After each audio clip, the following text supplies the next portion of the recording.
السلام علیکم ورحمۃ اللہ وبرکاتہ۔ محترم ناظرین، آپ دیکھ رہے ہیں پروگرام چمکتے چہرے۔ میں ہوں آپ کا ہوسٹ محمد ابراہیم چترالی۔ ناظرین، جو گیسٹ ہمارے ساتھ آج موجود ہیں جمعیت علماء اسلام کے مرکزی رہنما حضرت مولانا ڈاکٹر نصیر الدین سوادی صاحب۔ سب سے پہلے تو مولانا صاحب آپ کا شکریہ کہ آپ نے ہمیں وقت دیا۔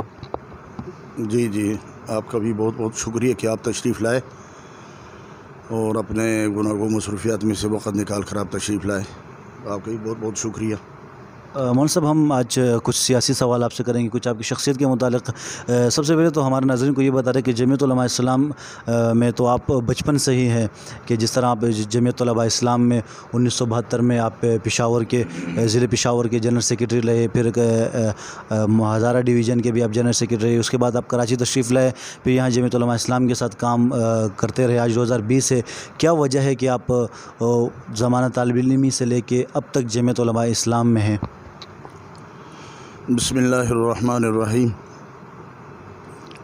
جمعیت علماء اسلام اصل میں ایک نظریے کا نام ہے، اور اس نظریے کو ہم نے بچپن ہی سے، بلکہ ہمارے والد مرحوم رحمہ اللہ، ان کا تعلق بھی جمعیت علماء اسلام سے تھا۔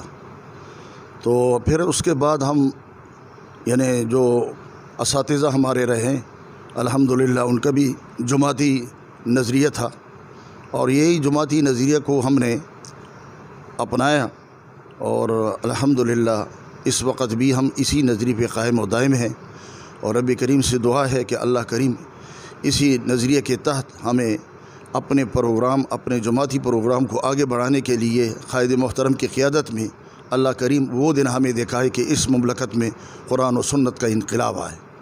مولانا صاحب، آپ نے جو امامہ پہنا ہوا ہے، یہ حضرت مفتی محمود رحمۃ اللہ علیہ بھی پہنتے تھے، اور آج کل حضرت مولانا فضل الرحمان صاحب بھی پہنتے ہیں۔ یہ ان کی محبت میں پہنتے ہیں یا پھر اس کی کوئی اور وجہ ہے؟ بس اس کی تو بڑی وجوہات ہیں، وہ وجہ بھی ہے، اور یہ ہے کہ اس کے بھی بڑے فضائل ہیں۔ وہ بھی فضائل بھی آپ کو معلوم ہے کہ جبریل امین جب تشریف لائے تھے اور فرشتوں کی قیادت کرتے ہوئے وہ جنگ بدر میں، غزوہ بدر میں، تو بتایا جاتا ہے کہ حضرت جبریل امین کے سر پہ پیلی پگڑی تھی۔ اس کو اسی لیے کہتے ہیں کہ یہ عمامہ جو ہے جبرائیلی ہے۔ جی مولانا صاحب، یہ آپ کی مشابہت قائد جمعیت مولانا فضل الرحمان صاحب کے ساتھ ہے، تو آج ہمارے ناظرین کو کوئی ایسا واقعہ بتلا دیں کہ جس میں لوگوں نے آپ کو قائد جمعیت سمجھ کے سمجھا ہو۔ بس یہ تو کئی موقعوں پہ، کئی ایسے موقع سامنے آئے کہ مجھے کہا گیا کہ کیا حال ہے، تو آخرکار ان کو یہ بتانا مجھے پڑا کہ میں قائد محترم کا ایک ادنا خادم ہوں، بلکہ میں تو قائد محترم کا مرید بھی ہوں، میں نے ان سے بیعت بھی کی ہے، اور کئی موقعوں پہ ایسے ہوا ہے۔ اور یہ ہے کہ بعض جو بڑے پروگرام ہوتے ہیں تو اس میں لوگ یہ سمجھتے ہیں کہ شاید قائد محترم آ گئے، لیکن یہ بتانا ہی پڑتا ہے کہ میں قائد محترم کا ایک ادنا خادم ہوں۔ ویسے ایک دفعہ سفر پہ ہم جا رہے تھے، برطانیہ کے سفر پہ میں جا رہا تھا، تو غالباً ہیترو ایئرپورٹ لندن میں جب میں باہر نکلا تو کئی ساتھی مجھے بغلگیر ہوئے اور کہنے لگے تو آپ کو لینے کے لیے کوئی بھی نہیں آیا؟ تو میں نے کہا کہ جی لینے کے لیے تو آنے کی کوئی ضرورت نہیں ہے، اور آیا ہوا ہے لیکن وہ ساتھی کہیں ہوگا، ابھی آ جائے گا۔ تو کہنے لگے کہ جی آپ ذرا تعارف۔ تو میں نے جب نام لیا تو انہوں نے کہا یہ تو ہو ہی نہیں سکتا، آپ تو مولانا ہے۔ میں نے کہا مولانا قائد جمعیت مولانا فضل الرحمان صاحب میرے مرشد اور میرے قائد ہیں۔ تو وہ حیرانی کے ساتھ وہ کہنے لگے کہ یہ تو ہمیں تو یقین ہے کہ آپ مولانا ہیں۔ میں نے کہا نہیں۔ مولانا صاحب، یہ قائد جمعیت سے اس قدر محبت کی کیا وجہ ہے کہ آپ کے والد صاحب جمعیت میں تھے، اس وجہ سے محبت ہے کہ ہم دیکھتے ہیں کہ آپ تو محبت کرتے ہیں، آپ نے تو ان کے ہاتھ بیعت بھی کیے، لیکن آج آپ کے صاحبزادے بھی جمعیت علماء اسلام سے محبت کرتے ہیں، اور آپ کے ایک صاحبزادے ابھی جمعیت کیا نام ہے علماء اسلام کے سندھ کے ڈپٹی سیکرٹری اطلاعات بھی ہے، تو میں یہ سامعین کو بتا دیں کہ آپ کی مولانا سے اس قدر محبت کی کیا وجہ ہے؟ مولانا اس وقت امت مسلمہ کے عظیم قائد ہیں، اور وہ جو پیغام لے کر اٹھے ہیں اور اس ملک میں جو نظام لانا چاہتے ہیں، اس نظام کہ وہ رسول اللہ صلی اللہ علیہ وسلم جو نظام لے کر آئے تھے، اسی نظام کو اس ملک کا نظام بنانا چاہتے ہیں۔ اور انہوں نے بلکہ مفکر اسلام حضرت مولانا مفتی محمود نور اللہ مرقدہ یہی پیغام لے کر پورے ملک میں انہوں نے یہ تحریک چلائی، اور الحمدللہ وہ اپنی تحریک میں وہ کہا کرتے تھے، کئی جگہوں پہ ان سے یہ سوال کیا گیا کہ حضرت مفتی صاحب آپ نے تو بڑی تحریکیں چلائی لیکن آپ اپنے منزل مقصود کو نہیں پہنچے۔ تو انہوں نے کہا کہ ہمارے مقصد تو یہی ہے کہ ہم نے تحریک چلانی ہے، ہم تو تحریک چلا کر ہم نے تو یہ اس حد تک پہنچے کہ انشاءاللہ العزیز ہم رب کریم سے یقینی توقع رکھتے ہیں کہ انشاءاللہ اس ملک کا نظام جس مقصد کے لیے یہ ملک قائم کیا گیا تھا وہ مقصد حاصل ہو کے رہے گا۔ اور اسی طرح قائد محترم سے محبت یہ نظریاتی محبت ہے، اور میں نے اپنے بیٹوں کو بھی یہی نظریہ پڑھایا ہے کہ ہمارا یہی نظریہ ہے کہ اس ملک میں قرآن و سنت کا نظام اور رسول اللہ صلی اللہ علیہ وسلم جو نظام لے کر آئے تھے اسی نظام کو اس مملکت کا نظام بنانے کے لیے قائد محترم کے سوا اور کوئی ایسی قیادت نہیں ہے کہ وہ اس مملکت میں یہ نظام لے کر آئیں۔ اور اللہ کریم نے ہمارے قائد محترم کو جو بصیرت عطا فرمائی ہے، ایسی بصیرت اور ایسی قیادت اور ایسے بے لوث قیادت کسی جماعت کو نصیب نہیں۔ الحمدللہ اس وقت تو غیر بھی قائد محترم کے ثناخوان ہیں، اور وہ کہتے ہیں کہ یعنی ایسی جماعت یعنی ایسی قیادت جمعیت علماء اسلام کو نصیب ہوئی، بلکہ یہ پوری مملکت کی قیادت ہے۔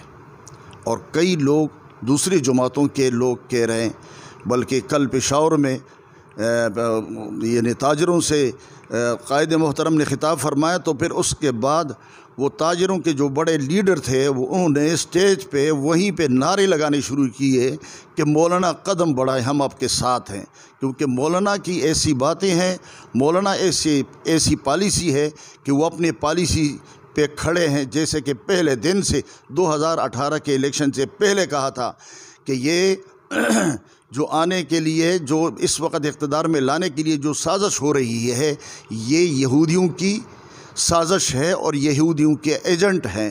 اور الحمدللہ آج دوسرے غیر بھی کہنے لگے کہ واقعی یہ یہودیوں کے ایجنٹ ہیں۔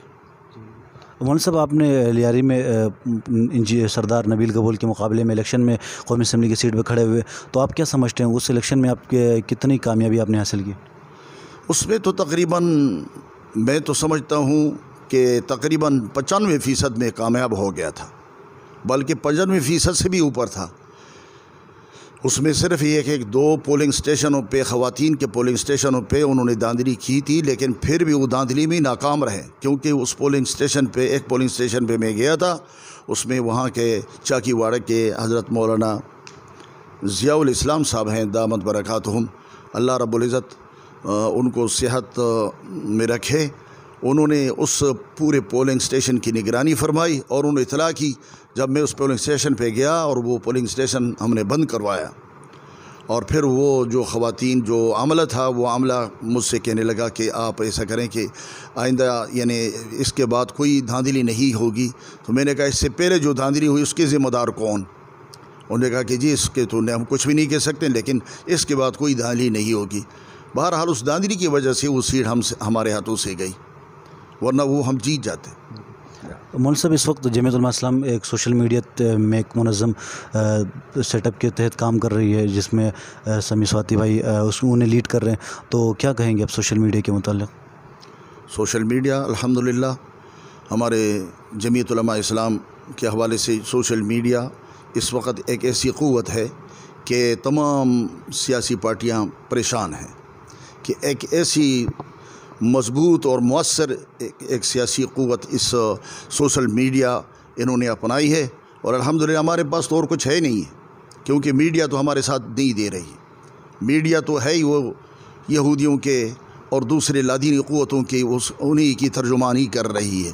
لیکن الحمدللہ جمعیت علماء اسلام کے حوالے سے جو سوشل میڈیا کا جو سلسلہ ہے ماشاءاللہ یہ مؤثر اور یعنی انتہائی مؤثر ہے، اور میری دعا ہے کہ اللہ کریم اس سوشل میڈیا کے حوالے سے اللہ کریم مزید ہمیں ترقی نصیب فرمائے۔ بہت شکریہ مولانا صاحب۔ آخری سوال کروں گا آپ کے صاحبزادے سمیع سعودی صاحب کے بارے میں، کیا کہیں گے کہ انہوں نے سوشل میڈیا کو ایک منظم کرنے کے لیے بھی بہت محنت کی، اس کے علاوہ بھی ان کی جمعیت علماء اسلام کے لیے بہت زیادہ خدمات ہیں، کیا کہیں گے ان کے بارے میں؟ تو میں بہت کچھ کہنا چاہتا ہوں، لیکن ساتھی کہیں گے کہ اپنے بیٹے کے متعلق انہوں نے بڑی تعریفیں کی۔ بہرحال وہ تعریفیں دوسرے حضرات کے زبان سے جو ہو رہی ہے تو وہی ترجمانی ہے کہ ان کا کیا کتنا کام ہے اور کیا سلسلے وہ کر رہے ہیں، اور جو محنت اس کی ہے وہ دوسرے حضرات اس کے حوالے سے بتا رہے ہیں۔ تو یقیناً تحدیث نعمت کے طور پہ میں کہہ سکتا ہوں کہ الحمدللہ اللہ کریم نے اس کو اس حوالے سے بہت سے یعنی میڈیا کے حوالے سے اور موقع محل کے حوالے سے وہ ایک مؤثر آواز ہے جمعیت علماء اسلام کی۔ آپ فخر محسوس کرتے ہیں کہ؟ بے شک، اس میں تو ظاہر ہے۔ جی بہت شکریہ مولانا صاحب، یہ تھے حضرت جمعیت علماء اسلام کے مرکزی رہنما حضرت مولانا ڈاکٹر نصیر الدین سعودی صاحب۔ ملتے ہیں اگلے پروگرام میں کسی نئے شخصیت کے ساتھ۔ والسلام علیکم ورحمۃ اللہ وبرکاتہ۔